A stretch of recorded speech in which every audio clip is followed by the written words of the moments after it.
চাকরির ফর্মগুলোর কত দাম, আবার অ্যাডমিট কার্ড ডাউনলোড করতে খরচ, পরীক্ষা দিতে যাওয়া আসার আলাদা খরচ।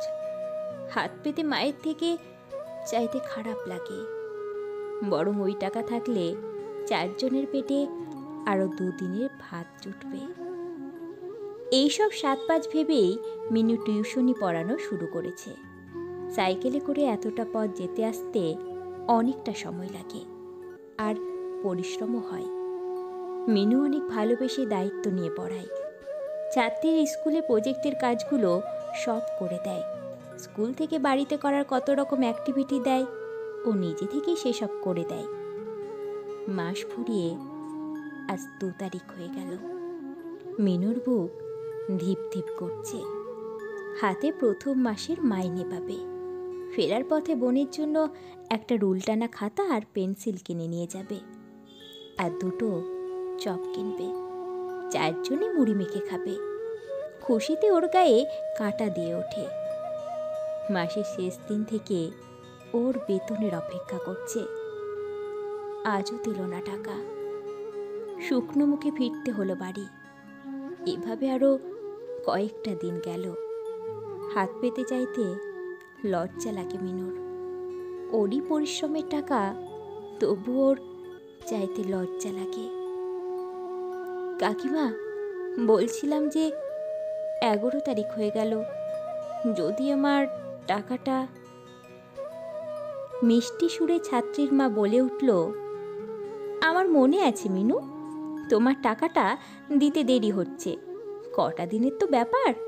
আসলে আমাদের ফরেন ট্যুরটার জন্য লাস্ট মান্থে একটু, বোঝোই তো, একটু দেরি হবে গো।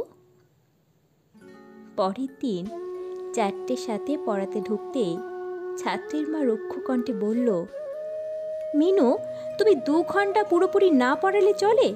শুরু থেকে ওর বাপি বলছিল তুমি টাইম মেনটেন করছো না। আমি গুরুত্ব দিতাম না। 4টে এসে প্রায় 5:50 বা 5:55, কোনোদিন আবার 5:48 বেরিয়ে যাচ্ছ। এমন সময় কলিং বেল বাজতেই ছাত্রীর মা চলে গেল গটগট করে। মিনু জানলার দিকে তাকিয়ে চেয়ারটার উপর ধপাস করে বসে পড়ে।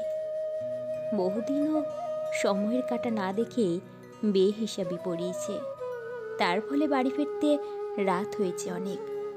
কোনোদিন হিসেব করে সময় ধরেও পড়ায় না, বরং বেশি সময় দেয়। মাঝে 2-1 দিন জ্বরের জন্য একটু আগে বেরোতো। এমন সময় কাজের মেয়ে রুনা চা দিয়ে গেল, সাথে একটা বিস্কুট। স্টিলের চায়ের কাপের ভেতরে নিচে চায়ের কালচে দাগটা প্রথম দিনে ও খেয়াল করেছিল। ভালো করে না মাজার ফলে দাগ জমে গেছে।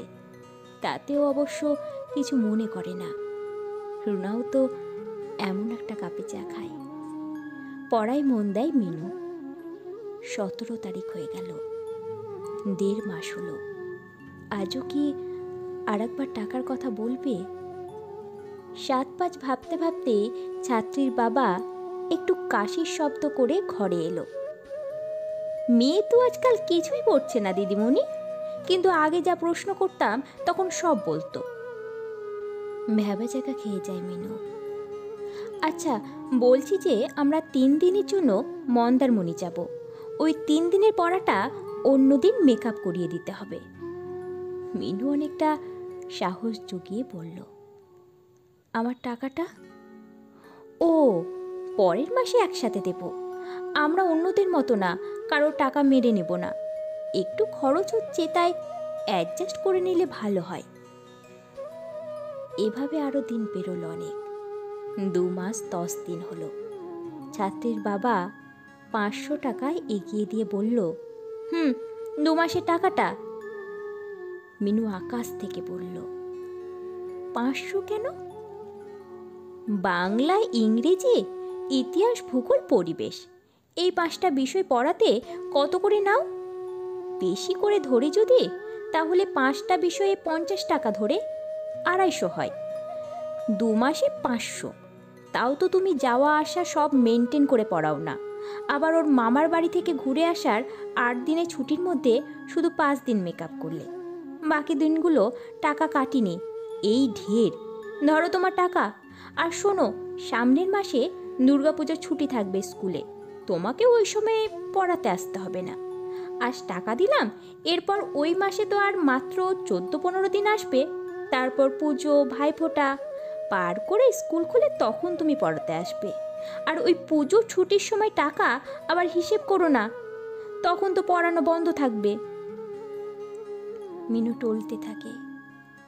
2.5 মাস ধরে ভালোবেসে পড়ানোর এই প্রতিদান, সন্তানের শিক্ষিকার প্রতি এমন নিজ ব্যবহার, তাও আবার 2 মাস 10 দিন পরে শুধু 2 মাসের টাকা দিল, 10 দিনের হিসেব বাদ।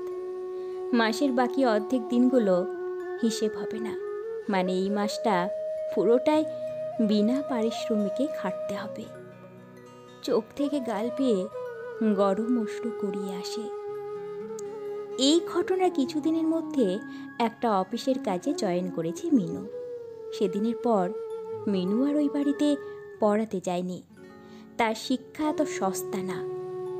এখানের কাজে মোটামুটি ভালোই মাইনে, সাথে সম্মানও। সাইকেল চালিয়ে 3-4 কিলোমিটার গিয়ে ভালোবেসে আপন ভেবে পরিশ্রম করার পরেও অন্যের বাড়িতে অপমানিত হওয়ার থেকে এই অনেক ভালো। অভাবের সংসার ঠিকই চলে যাইতে। আজ অফিস থেকে ফেরার পথে সেই ছাত্রীর মায়ের সাথে দেখা।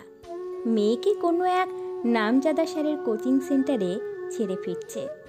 এখন আলাদা আলাদা বিষয়ে আলাদা আলাদা টিচার, বেতন গুনতে হয় রাশি রাশি। ইতিহাসে মেয়ে এই প্রথম 50-এ 23 পেয়েছে। মিনু ভাবতে থাকে, আগে যে পড়ানোর সময় 50-এর মধ্যে 47 পেলে 3 নম্বর কম পাওয়ায় এই নিয়ে এরাই অভিযোগ করত, যাচ্ছে তাই ভাবে কথা শোনাতো। আজ বড় মাপের শিক্ষকের কাছে জুজু হয়ে থাকে, মুখ খুলতে পারে না।